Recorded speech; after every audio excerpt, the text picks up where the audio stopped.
అనకాపల్లి జిల్లాలో అగ్ని ప్రమాదం జరిగింది. ఎలమంచిలి స్టేషన్లోని ఎర్నాకులం ఎక్స్ప్రెస్లో ఒక్కసారిగా మంటలు చెలరేగాయి. మంటలను గుర్తించిన లోకో పైలట్ రైలును నిలిపివేశాడు. ట్రైన్ను నిలిపివేసిన వెంటనే భయంతో ప్రయాణికులు పరుగులు తీశారు.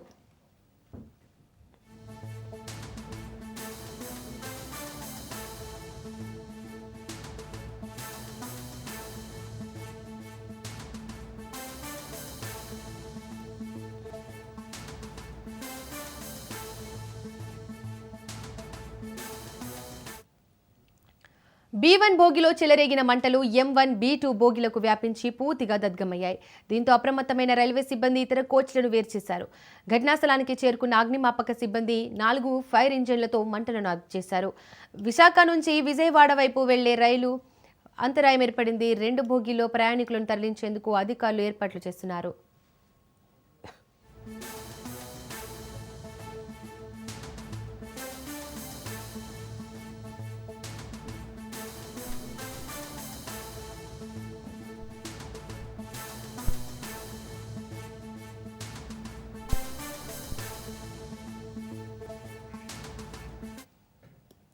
B1 భోగిలో ఒకరు సజీవ దహనమయ్యారు. మృతి చెందిన వ్యక్తి వయసు సుమారు 70 సంవత్సరాలు ఉంటుందని రైల్వే అధికారులు గుర్తించారు. ప్రమాద ఘటనపై స్పందించిన హోంమంత్రి అనిత అధికారులను అడిగి వివరాలను తెలుసుకున్నారు. గాయపడ్డ వారికి మెరుగైన వైద్యం అందించి రైళ్ల రాకపోకలకు అంతరాయం లేకుండా చర్యలు తీసుకోవాలని ఆదేశించారు.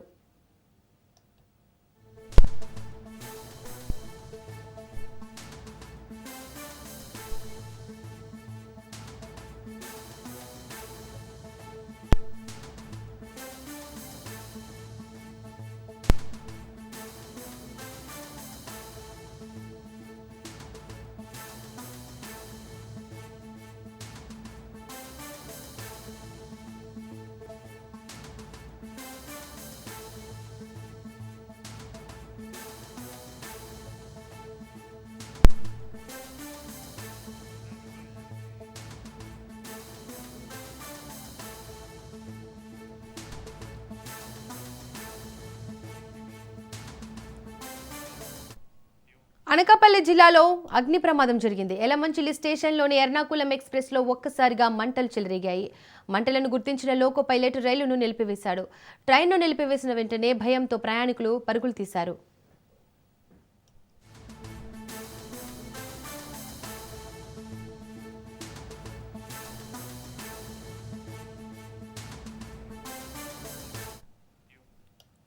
B1 బోగిలో చెలరేగిన మంటలు M1, B2 బోగిలకు వ్యాపించి పూర్తిగా దగ్ధమయ్యాయి. దీంతో అప్రమత్తమైన రైల్వే సిబ్బంది ఇతర కోచ్లను వేర్చేశారు. ఘటనా స్థలానికి చేరుకున్న అగ్నిమాపక సిబ్బంది 4 ఫైర్ ఇంజన్లతో మంటలను అదుపు చేశారు. విశాఖ నుంచి విజయవాడ వైపు వెళ్లే పలు రైళ్లకు అంతరాయం ఏర్పడింది. 2 బోగిల్లో ప్రయాణికులను తరలించేందుకు అధికారులు ఏర్పాట్లు చేస్తున్నారు.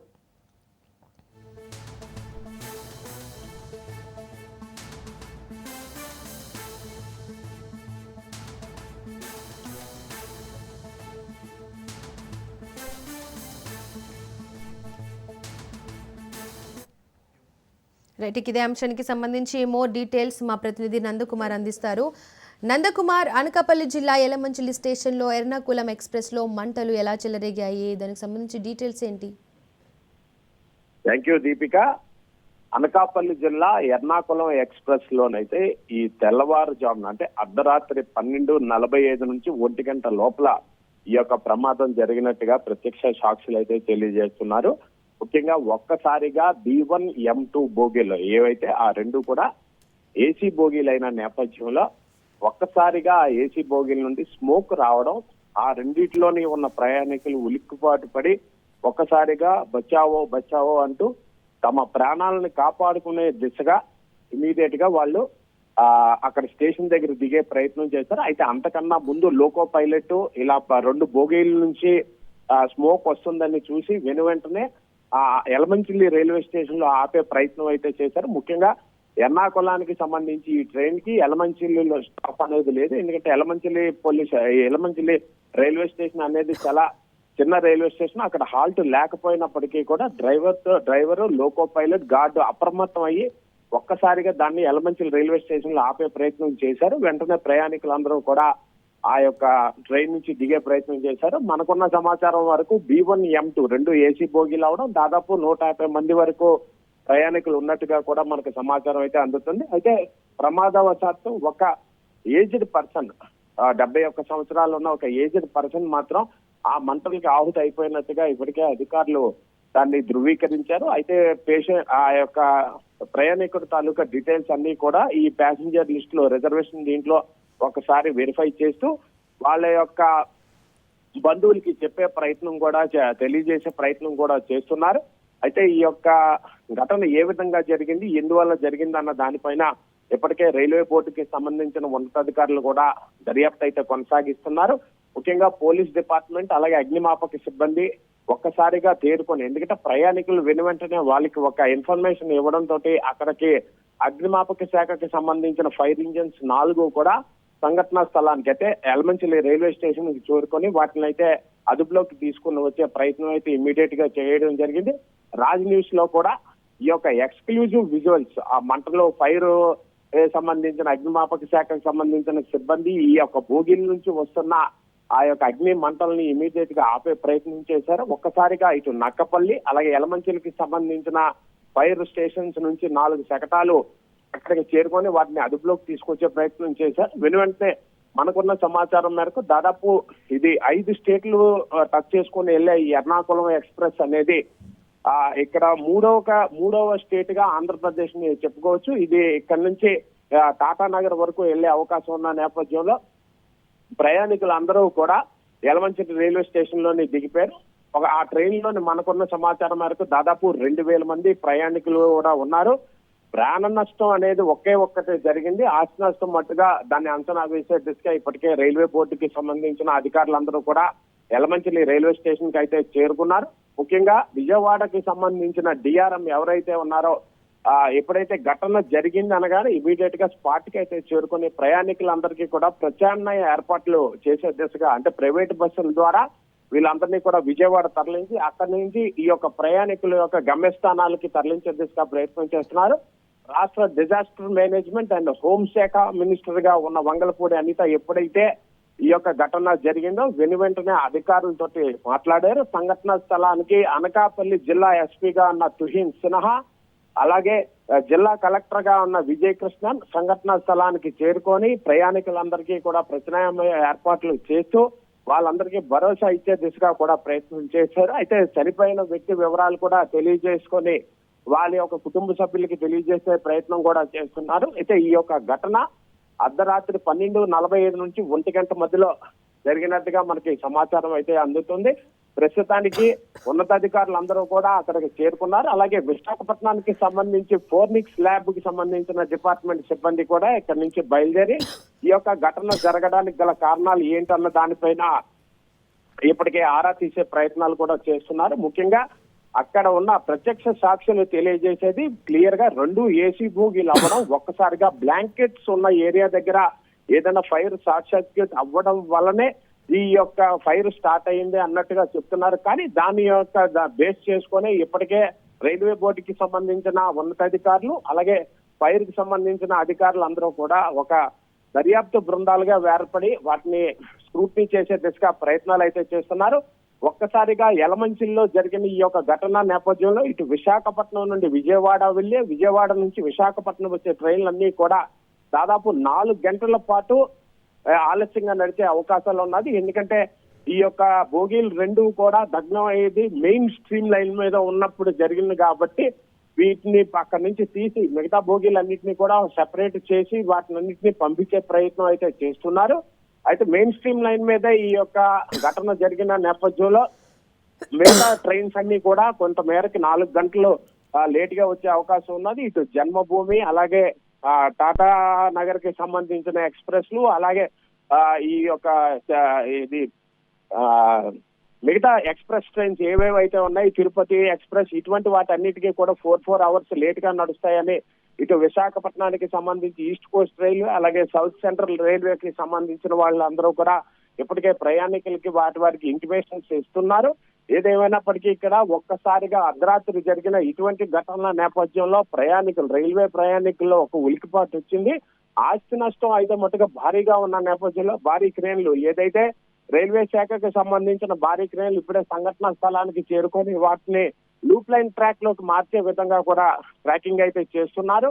అలాగే జిల్లా ఎస్పీగా ఉన్న తుహిన్ సిన్హా కూడా సంఘటనా స్థలానికి చేరుకొని వాటిపైన ఏ విధంగా జరిగిందన్న దానిపైన ప్రత్యక్ష సాక్షులతో మాట్లాడుతూ, అలాగే రైల్వే బోర్డుకి సంబంధించి, అలాగే అగ్నిమాపక శాఖకి సంబంధించిన అధికారులతో కూడా మాట్లాడుతూ ఉన్నారు. ప్రయాణికులందరూ కూడా ఒక్కసారి అర్ధరాత్రి సమయంలో, అది కూడా గాఢ నిద్రలో ఉన్న సమయంలో ఇటువంటి ఘటనలు జరగడం కొంత మేరకి ప్రయాణికులందరిలో కూడా తీవ్ర అనిశ్చితి ఉన్నది. వాటన్నిటిని పోగొట్టే దిశగా ఇప్పటికే రైల్వే శాఖకు సంబంధించిన అధికారులందరూ కూడా వాళ్ళకి ప్రత్యామ్నాయ ఏర్పాట్లు చేసి వారి యొక్క డెస్టినేషన్స్ కి వెళ్లే విధంగా కూడా అన్ని రకాల ఏర్పాట్లు చేస్తున్నారు దీపిక.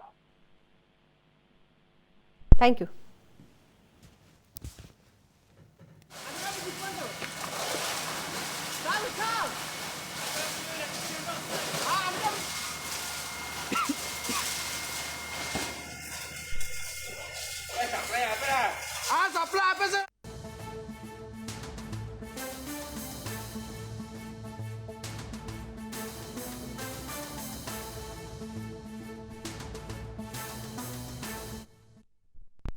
నేటి నుంచి తెలంగాణ అసెంబ్లీ శీతాకాల సమావేశాలు ప్రారంభం కానున్నాయి. అసెంబ్లీ సమావేశాలపై స్పీకర్, మండలి చైర్మన్ సమీక్ష నిర్వహించారు. అసెంబ్లీ సమావేశాలకు బీఆర్ఎస్ అధినేత కేసీఆర్ హాజరు కానున్నారు. పార్టీ ముఖ్య నేతలతో సమావేశమైన అనంతరం కేసీఆర్ ఈ నిర్ణయాన్ని ప్రకటించారు. దీంతో అసెంబ్లీ వింటర్ సెషన్ ఈసారి వాడివేడిగా సాగనున్నట్లు స్పష్టమవుతోంది.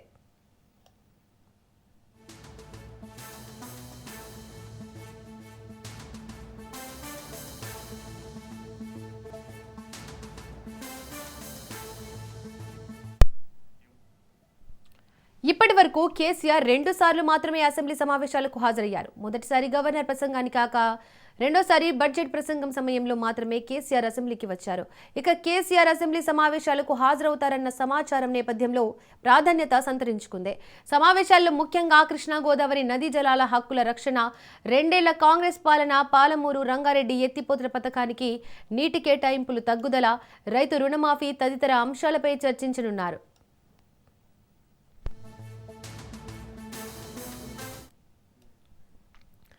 వాడేవేడి చర్చలకు శాసనసభ, శాసన మండలి సమావేశాలు వేదిక కానున్నాయి. తొలి రోజు దివంగత మాజీ ఎమ్మెల్యేలు రామ్రెడ్డి, దామోదర్ రెడ్డి, కొండా లక్ష్మారెడ్డిలకు సంతాప తీర్మానాలతో పాటు కొన్ని బిల్లులను సభలో ప్రవేశపెట్టనున్నారు.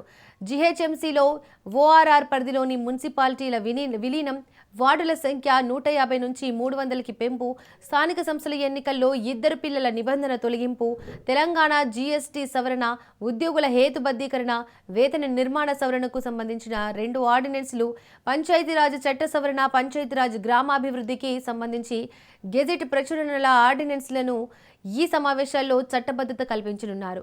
TSS audit report, Telangana PM school for rising India audit report, ఉద్యాన అభివృద్ధి సంస్థ వార్షిక లెక్కల్ని అసెంబ్లీలో ప్రవేశపెడతారు.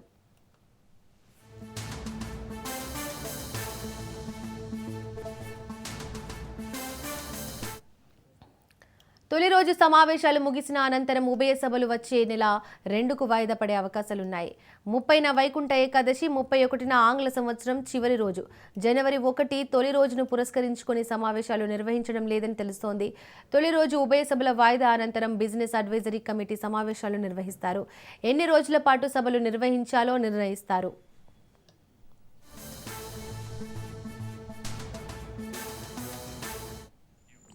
ఈ సమావేశాల్లో కృష్ణా గోదావరి నదీ జలాలపై చర్చించనున్నారు. ప్రధానంగా పాలమూరు రంగారెడ్డి ఎత్తిపోతల పథకానికి కేటాయింపులపై చర్చ జరగనుంది. ఈ పథకం డిపిఆర్ను కేంద్ర ప్రభుత్వం వెనక్కి పంపించగా ఈ వ్యవహారం బీఆర్ఎస్ హయాంలోనే జరిగిందని ప్రభుత్వం చెబుతోంది. బీఆర్ఎస్ మాత్రం కాంగ్రెస్ ప్రభుత్వ హయాంలోనే వెనక్కి వచ్చినట్లు ఆరోపిస్తోంది. ఈ అంశంపై ఇప్పటికే సీఎం రేవంత్ రెడ్డి, బీఆర్ఎస్ అధినేత కేసీఆర్ మధ్య మాటల యుద్ధం జరిగింది. పాలమూరు రంగారెడ్డి ప్రాజెక్టుకు 45 టీఎంసీల కేటాయింపులు మాత్రమే ప్రభుత్వం కోరిందని, ఇది తెలంగాణకు నష్టం చేకూర్చిందని బీఆర్ఎస్ నేతలు ఆరోపిస్తుండగా, తాము 90 టీఎంసీలు కోరుతూనే ముందస్తుగా ట్రిబ్యునల్ పరిధిలోని రాని 45 టీఎంసీలకు అనుమతులు ఇవ్వాలని మాత్రమే అడిగామని ప్రభుత్వం స్పష్టం చేస్తోంది. ఈ అంశాలపై సభలో వాడివేడి చర్చలు జరిగే అవకాశం ఉంది. రైట్, ఇదే అంశానికి సంబంధించి మరింత సమాచారం మా ప్రతినిధి రాజు అందిస్తారు. రాజు, ఈ రోజు తెలంగాణ అసెంబ్లీ సమావేశాలు మొదలు కానున్నాయి. మాజీ సీఎం కేసీఆర్ కూడా హాజరు కానున్నారు. దీనికి సంబంధించి డీటెయిల్స్ ఏంటి? Good morning Deepika. ఈ రోజు తెలంగాణ అసెంబ్లీ సమావేశాలు ప్రారంభం కాబోతా ఉన్నాయి. ఉదయం 10:30 ఉభయ సభలు శాసనసభ శాసన మండలి కూడా ప్రారంభం కాబోతా ఉన్నాయి. ఈ శీతాకాల సమావేశాలు వాడివేడిగా జరిగే అవకాశం కనిపిస్తా ఉంది. ప్రధానంగా కృష్ణా గోదావరి నీళ్లకు సంబంధించి నీటి కేటాయింపులు, నీటి హక్కులు గత 10 సంవత్సరాల బీఆర్ఎస్ హయాంలో తెలంగాణకు ఏ విధంగా నీటి వనరులు దక్కాయి, అదేవిధంగా ఎంత మేరకు వాడుకున్నారు, ప్రాజెక్టులు ఈ 2 సంవత్సరాల కాంగ్రెస్ పరిపాలనలో ఏం జరిగింది, ఈ 12 సంవత్సరాల పాటు తెలంగాణ వచ్చిన తర్వాత ఏదైతే ప్రధానంగా నీటి వాటాలు, నీటి పంపకాల విషయంలో ఎట్లాంటి పరిస్థితులు ఉన్నాయి అనే అంశంపై ఓవరాల్ గా ఈ సమావేశాలు జరిగే అవకాశం కనిపిస్తా ఉంది. అయితే తొలి రోజు ఈ రోజు మాత్రము కొన్ని కీలకమైనటువంటి బిల్లులను రాష్ట్ర ప్రభుత్వం అసెంబ్లీలో ప్రవేశపెట్టబోతా ఉంది. 10:30 సభ ప్రారంభం కాగానే మొదటగా ఏదైతే గతంలో ఇచ్చినటువంటి ఆర్డినెన్స్ ఏవైతే ఉన్నాయో 7 ఆర్డినెన్స్లు గతంలో శాసన ఏదైతే అసెంబ్లీ లేనప్పుడు రాష్ట్ర ప్రభుత్వం ఇవ్వడం జరిగింది. వీటికి సంబంధించి ఈ రోజు సభలో కొన్ని కీలకమైనటువంటి ఆర్థిక బిల్లులు ఈ ఆడిట్లు ప్రవేశపెట్టబోతా ఉన్నారు. తెలంగాణ గూడ్స్ అండ్ సర్వీసెస్ సంబంధించినటువంటి ఆర్డినెన్స్, అదేవిధంగా తెలంగాణ సర్వీసుల్లో నియామకాలు, రేషనలైజేషన్, సిబ్బంది హేతుబద్ధీకరణకు సంబంధించినటువంటి ఆర్డినెన్స్, తెలంగాణ ప్రభుత్వ సర్వీసుల్లో నియామకాలకు సంబంధించి 2వ ordinance, greater Hyderabad municipal corporation కు సంబంధించి ఇటీవల ఏదైతే 150 వార్డులను 300 వార్డులకు ఏదైతే పెంచుతూ రాష్ట్ర ప్రభుత్వం నిర్ణయం తీసుకుందో ఆ ఆర్డినెన్స్ ను కూడా ఈ సమావేశాల్లో పెట్టి ఆమోదించుకోవాలని రాష్ట్ర ప్రభుత్వం భావిస్తా ఉంది. ఇక వీటితో పాటు తెలంగాణ మున్సిపాలిటీల ఆర్డినెన్స్ 2025 2 పిల్లల కంటే ఎక్కువ ఉంటే లోకల్ బాడీస్ లో పోటీ చేయడానికి అనర్హులు అని చెప్పి ఏదైతే నిబంధన ఉందో దాన్ని తొలగిస్తూ ఇటీవల రాష్ట్ర ప్రభుత్వం ఆర్డినెన్స్ తీసుకొచ్చింది. దాన్ని కూడా ఈ సభలో ప్రవేశపెట్టి ఆమోదించబోతా ఉన్నారు. తెలంగాణ పంచాయతీరాజ్ 3వ సవరణ ఆర్డినెన్స్ ను కూడా ఇందులో ప్రవేశపెట్టి ఇట్లా 7 ఏవైతే ఆర్డినెన్స్ ఉన్నాయో ఇటీవల ఇచ్చినటువంటి ఆ 7 ఆర్డినెన్స్ ను సభలో ప్రవేశపెట్టబోతోంది. ఆ తర్వాత ఇటీవల మరణించినటువంటి శాసన సభ్యులు ఎవరైతే ఉన్నారో మాజీ శాసన సభ్యులు వారికి సంతాప తీర్మానాలను రాష్ట్ర ప్రభుత్వం ప్రవేశపెట్టబోతా ఉంది. సూర్యాపేట జిల్లా మాజీ ఎమ్మెల్యే రామరెడ్డి దామోదర్ రెడ్డి, అదేవిధంగా చేవెళ్ల మాజీ ఎమ్మెల్యే కొండా లక్ష్మారెడ్డికి ఈ యొక్క సంతాప తీర్మానం సభలో ప్రవేశపెట్టి సంతాప తీర్మానాన్ని చేయబోతా ఉన్నారు. ప్రధానంగా ఈసారి ఈ సభకు మాజీ సీఎం కేసీఆర్ కూడా హాజరు కాబోతా ఉన్నారని చెప్పి బీఆర్ఎస్ పార్టీ వర్గాల ద్వారా తెలుస్తా ఉంది. కాబట్టి మొదటి రోజు శాసన సభకు హాజరు కావడానికి నిన్న సాయంత్రమే ఆయన హైదరాబాద్ చేరుకోవడం జరిగింది. ఈసారి సభలో ఖచ్చితంగా కేసీఆర్ మాట్లాడబోతా ఉన్నారు అనేది రాజకీయ వర్గాల్లో చర్చనీయాంశంగా మారింది. ఇటీవల ఆయన 2 గంటల ప్రెస్ మీట్ నిర్వహించి ప్రధానంగా తెలంగాణకు జరుగుతున్నటువంటి అన్యాయంపై ఆయన ప్రశ్నించడం జరిగింది. రాష్ట్ర ప్రభుత్వం అసమర్థత వల్లే పాలమూరు రంగారెడ్డికి సంబంధించినటువంటి డిపిఆర్ కేంద్ర ప్రభుత్వం దాన్ని తిరస్కరించింది. అయినప్పటికీ రాష్ట్ర ప్రభుత్వం సైలెంట్ గా ఉంది అని చెప్పి ఏదైతే ఆయన కామెంట్లు చేయడం జరిగిందో ప్రస్తుతం అవి రాష్ట్ర రాజకీయాల్లో సంచలనంగా మారాయి. వీటికి సంబంధించి చర్చ వచ్చినప్పుడు ఖచ్చితంగా కేసీఆర్ చర్చలో పాల్గొంటారా, ఒకవేళ పాల్గొంటే రాష్ట్ర ప్రభుత్వం దానికి ఏ విధంగా సమాధానం చెప్తుంది అనేది ఇక్కడ కీలకంగా మారింది. ఈ రోజు మొదటి రోజు సమావేశాలు కొన్ని ఆర్డినెన్స్ ప్రవేశపెట్టిన తర్వాత ఎవరైతే ఈ మాజీ శాసనసభ్యులు మరణించిన వారికి సంతాప తీర్మానాలు ప్రవేశపెట్టిన తర్వాత ఈ రోజు మొదటి రోజు సమావేశాలు వాయిదా పడే అవకాశం కనిపిస్తా ఉంది. వాయిదా పడ్డ తర్వాత వెంటనే బిఎస్సి సమావేశం జరగబోతా ఉంది. స్పీకర్ అధ్యక్షతన ఈ బిఎస్సి సమావేశం జరగబోతా ఉంది. ఈ బిఎస్సి సమావేశంలో శాసనసభ శాసన మండలి సమావేశాలు ఓవరాల్ గా ఎన్ని రోజులు నిర్వహించాలి అనే దానిపై కూడా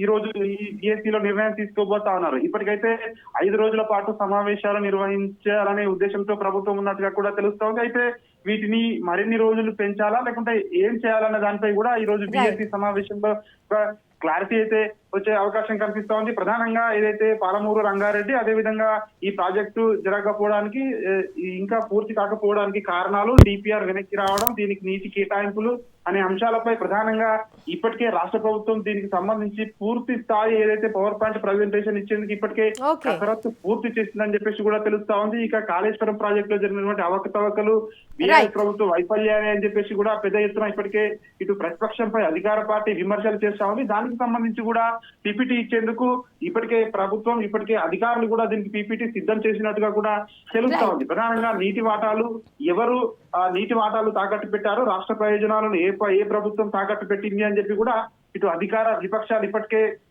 ఇటు విమర్శలు ప్రతి విమర్శలు చేసుకుంటున్నటువంటి పరిస్థితి కనిపిస్తా ఉంది. ఈ 2 పార్టీలు ఇలా ఉంటే మరొక వైపు బీజేపీ పార్టీ కూడా ఖచ్చితంగా ఇటు బీఆర్ఎస్ పార్టీని గత ప్రభుత్వంలో ఉన్నటువంటి BRS party right. Thank you రాజు.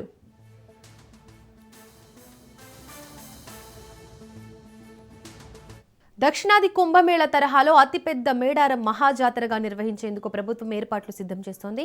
సమ్మక్క సారలమ్మల ధీరత్వానికి ప్రతీక ఈ మేడారం జాతర నిలిచిందే. కోరిన కోర్కెలు తీర్చే చల్లని అమ్మలు సమ్మక్క సారలమ్మలపై భక్తులకు అపారమైన నమ్మకం ఉంది. ప్రకృతిని దైవంగా పూజించే ఆదివాసీలు ఆరాధ్య దేవతలు నిత్యం పూజలు అందుకుంటారు. కోట్లాది మంది భక్తుల రాకతో మేడారం పరిసర ప్రాంతాలన్నీ పండుగ వాతావరణంలా మారిపోతాయి. మహాజాతరకు 30 రోజుల సమయం ఉన్నప్పటికీ దక్షిణ భారతదేశం నలుమూలల నుంచి ముందస్తుగానే భక్తులు అమ్మవార్లను దర్శించుకొని మొక్కులు చెల్లించుకుంటారు. ఇదే అంశానికి సంబంధించి మరింత సమాచారం మా రీజనల్ కోఆర్డినేటర్ చంద్రశేఖర్ అందిస్తారు. 2 సంవత్సరాలకు ఒకసారి నిర్వహించే మహా జాతర జనవరి 28 నుంచి 31 వరకు ఘనంగా నిర్వహించడానికి తెలంగాణ రాష్ట్ర ప్రభుత్వం ఏర్పాట్లు చేస్తుంది. ఇప్పటికే శాశ్వత నిర్మాణాల కోసం 251 కోట్ల రూపాయల నిధులు కేటాయించారు. దాంట్లో 101 కోట్ల రూపాయల నిధులతో అమ్మవార్ల గద్దెల ప్రాంగణాన్ని మొత్తం కూడా సుందరీకరిస్తున్నారు. 4000 టన్నులకు పైగా గ్రానైట్ రాయితో పూర్తిగా స్తంభాలతో ఎక్కడ కూడా ఆదివాసీ సాంప్రదాయాలు, సంస్కృతి, వారి ఆచారాలు, వ్యవహారాలు అవన్నీ కూడా ప్రతిబింబించేలాగా మేడారం జాతర నిర్వహణ ఏర్పాట్లు అయితే చేస్తున్నారు. భక్తులు కూడా భారీగానే వస్తున్నారు. 30 రోజుల ముందే భక్తుల తాకిడి కూడా సమ్మక్క సారలమ్మకు పెరిగిందని చెప్పుకోవచ్చు. ప్రస్తుతం మనం జంపనవాగు పరిసర ప్రాంతాల్లో ఉన్నాం. మనం చూడవచ్చు ఇక్కడ జంపనవాగు మొత్తం కూడా మహా జాతర కోసం అయితే భక్తులు స్నానాలు చేసే విధంగా అయితే ఏర్పాట్లు చేస్తున్నారు. ఈ వాగులో ఉన్న మొత్తం ఇసుకను మొత్తం కూడా చదును చేసి లక్నవరం నుంచి కూడా మహా జాతర సమయంలో నీటిని జంపనవాగులోకి విడుదల చేస్తారు. ఇక్కడే పుణ్యస్థానాలు ఆచరించి భక్తులు అమ్మవార్లను దర్శించుకోవడం ఆనవాయితీ. ఎందుకంటే ఒకప్పుడు సంపంగ వాగు, ప్రస్తుతం జంపన్న సమ్మక్క కొడుకు జంపన్న కాకతీయులతో జరిగిన హోరాహోరీ యుద్ధంలో ఇక్కడ తను అమరుడు అవుతాడు. ఇక్కడ తను గుర్తుగా ఇక్కడ సంపంగ వాగుని జంపంగ వాగు అని పిలుస్తాం జరుగుతుంది. అంతేకాదు ఇటు కాల్వపల్లి నుంచి వచ్చే సమ్మక్క కానీ ఇటు దేవతలు కూడా ఇక్కడి నుంచే వారు తీసుకొని వెళ్తుంటారు. వారి కోసమని ఇటు వాగులో బస్తాలతో కూడా కొంత రహదారి లాగా ఏర్పాటు చేస్తున్న పరిస్థితి అయితే ఉంది. మన వాగులో పుణ్యస్నానం చేసిన తర్వాత భక్తులైతే సమ్మక్క సారలమ్మ దగ్గరికి వెళ్ళటానికైతే ఇక్కడ అన్ని ఏర్పాట్లు చేస్తున్నారు. మేడారంలోని జంపనవాగు వద్ద ఉన్నాము. ఇక్కడ జంపనవాగు వద్ద మొదట భక్తులు ఇక్కడ తలనీలాలు సమర్పించి ఇక్కడ పుణ్యస్నానాలు చేసిన తర్వాతనే అమ్మవారి గద్దెల వద్దకు వెళ్ళి అమ్మవారికి బంగారాన్ని నిలువెత్తు బంగారాన్ని అయితే మొక్కు రూపంలో చెల్లిస్తారు. ప్రస్తుతం జంపనవాగులో కొంతమంది భక్తులు ఉన్నారు. వారు ఇక్కడ స్నానం చేస్తున్నారు. వారితో మాట్లాడదాం. సార్ చెప్పండి, ఎక్కడి నుంచి వచ్చారు? మాది మనుగూరు సార్. మాది 3 సంవత్సరాలకు ఒకసారి వస్తాం. మేము ఇక్కడ అమ్మవారి జాతరకు వస్తుంటాం. జంపనవాగులో స్నానం చేసి ఇక్కడ స్నానాలు చేసి పిల్లలతో స్నానాలు చేసి వెళ్ళి ముక్కులలో చెప్పించుకుంటాం. ముక్కులు అప్పచెబుతాం. అంటే ఎవరైనా జంపనవాగులో మొదట స్నానం చేస్తారు, అసలు ఏంటన్నారు దానికి ఏం నమ్మకం? అదొక నమ్మకం సార్ మాకు. అది ఇక్కడికి వస్తే ఇక్కడ స్నానాలు చేసి ముందు అది చేశాక అక్కడికి వెళ్ళి ముక్కులు అప్పచెబుతాం. మేము అదొక మాకు సెంటిమెంట్, మాకు నమ్మకం. అది కోరిన కోరికలు తీరుతాయి ఇక్కడికి వస్తే మాకు అని మా నమ్మకం అది. మీరు చెప్పండి, అసలు ఎలా ఉంది ఇక్కడ? ఇక్కడ బాగుందండి. మేము ప్రతి సంవత్సరం వస్తూ ఉంటాం. జంపన్నవాగులో స్నానం చేసి సమ్మక్క దర్శనానికి వెళ్తూ ఉంటాం. మాకంతా నమ్మకంగా ఉంటుందండి. బాగుంది. అంటే మామూలుగా మొక్కులు చెల్లించడానికి వస్తారు కదా, ఏదో ఒక రీజన్ తోని. అదే ఎలాంటి మొక్కులు చెల్లించాలని వచ్చారు మీరు ఇక్కడ? ఎలాంటి మొక్కులు అంటే మేకలను కోస్తాం, లేకపోతే పిల్లలు ఎత్తు బంగారం ఏదైనా మొక్కినప్పుడు బంగారం ఇస్తూ ఉంటాం. లేదంటే ప్రతిసారి మా అమ్మాయికి జాబ్ రావాలనుకున్నాం, జాబ్ వచ్చింది, మేకను కోయడానికి వచ్చాం. ఇది మొదట జంపనవాగు కాడికి వచ్చి ఇక్కడ జంపనవాగులో స్నానం చేసిన తర్వాతే ఇక్కడ నుంచి భక్తులు అమ్మవారి దగ్గర దర్శనానికి వెళ్తుంటారు. సమ్మక్క సారలమ్మలకు ఇటు మొక్కులుగా నిలువెత్తు బంగారాన్ని బెల్లంగా సమర్పిస్తారు. మనం చూడొచ్చు ఇక్కడ నిలువెత్తు బంగారాన్ని ఇక్కడ బెల్లాన్ని బంగారంగా అయితే అమ్మవారికి మొక్కులు సమర్పించడం ఆనవాయితీ. ఇక్కడ మనతో ఉన్నారు, వారితో మాట్లాడదాం. ఎక్కడి నుంచి వచ్చారు? छत्तीसगढ़ सीधी से आया। ओके, भोपालपट्टनम। इधर क्या कर रहा तू? अभी तो वेट हो रहा है उसका, माता को चढ़ाना है और फैमिली के साथ आए हैं। हमारी मम्मी पापा सब दर्शन के लिए आए हुए हैं छत्तीसगढ़ से। ओके, दर्शन के लिए आने के बाद नीलवेत्तु क्या बोलते हो? ओके, कैसा है तुम्हारा को? बढ़िया, बहुत अच्छा है यहाँ पे। अभी और अच्छा बन रहा है, सब अच्छा लग रहा है। जॉब के लिए मन्नत था हमारा, तो जॉब लग गया, इसलिए फिर वापस आया। ठीक है, ठीक है। अम्मावारू क्या बोलते हैं? Ammavaru very strong god. Yes, of course. Yeah. हाँ, of course, very strong God, very powerful, and we have very much faith in her. So that's why we came. You are seeing now development is going on. How is it? Yeah, it's very good. Even 6 months back when I came, it was like okay, but now it's very good. The roads are widened and everything is good. I think development is good. Very good. Sammakka సారలమ్మలను నిలువెత్తు బంగారాన్ని వారు మొక్కుగా సమర్పిస్తున్నారు. ఇటు ప్రభుత్వ ఉద్యోగం వస్తే మొక్కులు చెల్లిస్తామని మొక్కుకున్న నేపథ్యంలో ఇక్కడ ఛత్తీస్గఢ్ చెందిన ఒక వ్యక్తికి ప్రభుత్వ ఉద్యోగం వచ్చిన నేపథ్యంలో తన నిలువెత్తు బెల్లాన్ని బంగారం రూపంగా అమ్మవారికి చెల్లించడానికి కుటుంబ సమేతంగా రావడం జరిగింది. ప్రస్తుతం మనం సమ్మక్క సారలమ్మ గద్దెల వద్ద ఉన్నాము. ఆ భక్తులు భారీగా వస్తున్నారు. వరుస సెలవులు కావడంతోనే భక్తుల సంఖ్య అయితే సమ్మక్క సారలమ్మ దర్శనాలకైతే పోటెత్తిందని చెప్పుకోవచ్చు. ప్రస్తుతం ఈరోజు ఆదివారం కావడంతో 1,00,000కు పైగా భక్తులు వచ్చే అవకాశం ఉందని అధికారులు చెప్తున్నారు.